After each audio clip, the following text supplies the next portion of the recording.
The martyrdom of the Bab is not simply a historical episode. It is the story of a government that attempted to silence a revelation and instead ignited a spiritual fire that could never be extinguished.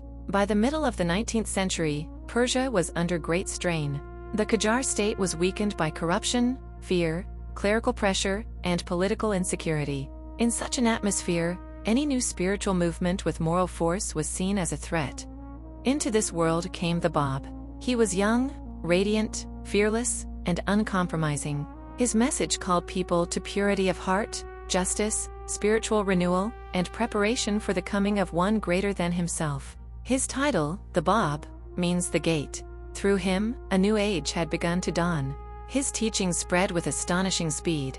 Hearts were awakened. Followers gathered around him with deep conviction. Some were scholars. Some were merchants.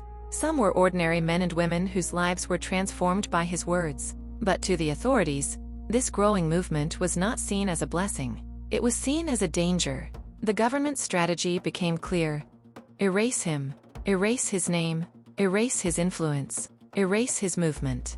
The Bab was imprisoned, interrogated, humiliated, and moved from fortress to fortress. He was confined in remote places, far from the centers of population. The authorities believed that isolation would weaken him and scatter his followers. But every attempt to contain him only magnified his spiritual authority. His writings continued. His followers deepened in courage. His presence became impossible to ignore.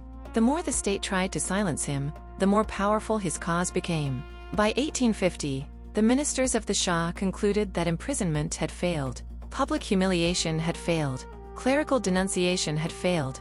The only option left in their minds was execution. But this was not to be a quiet death hidden away in some prison. It was to be public. It was to be visible. It was to be final. The execution was designed as a spectacle of erasure. The state wanted the people to see that the Bab had no power. The clergy wanted the people to see that his claim had been defeated. The government wanted his followers to believe that their movement had come to an end. The message they intended to send was simple. This movement ends today. The Bab was brought to the barracks square in Tabriz. Thousands gathered on rooftops and surrounding buildings to witness the execution. With him was his devoted companion, Anas, who had begged not to be separated from him. The two were suspended by ropes against a wall. A regiment of soldiers was ordered to fire. The crowd waited. The authorities expected obedience. The clerics expected triumph. Then the command was given. The full regiment of 750 rifles fired. Smoke filled the air. The sound must have shaken the square. For a moment, the crowd could see nothing. When the smoke cleared, the people saw something no one expected. The ropes had been cut. Anas stood alive and unharmed. And the Bab was gone. The crowd gasped. The soldiers froze. The officers panicked. A search began immediately. The Bab was found back in the room where he had been held before the execution. He had returned to finish the dictation of a letter that had been interrupted earlier.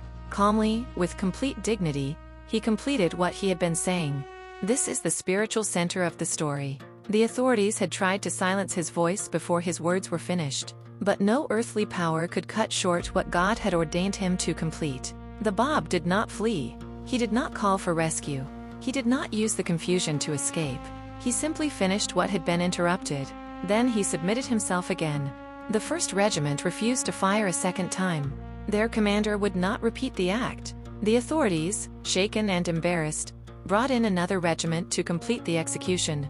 Again, the Bab and Anas were suspended. Again, the order was given. This time, the bullets struck.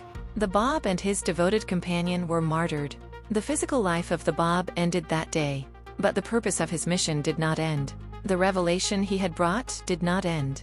The movement his enemies tried to destroy did not end.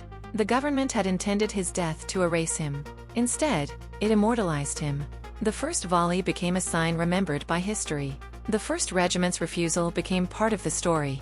The calmness of the Bab became more powerful than the fear of his enemies. The spectacle designed to humiliate him became a testimony to his majesty.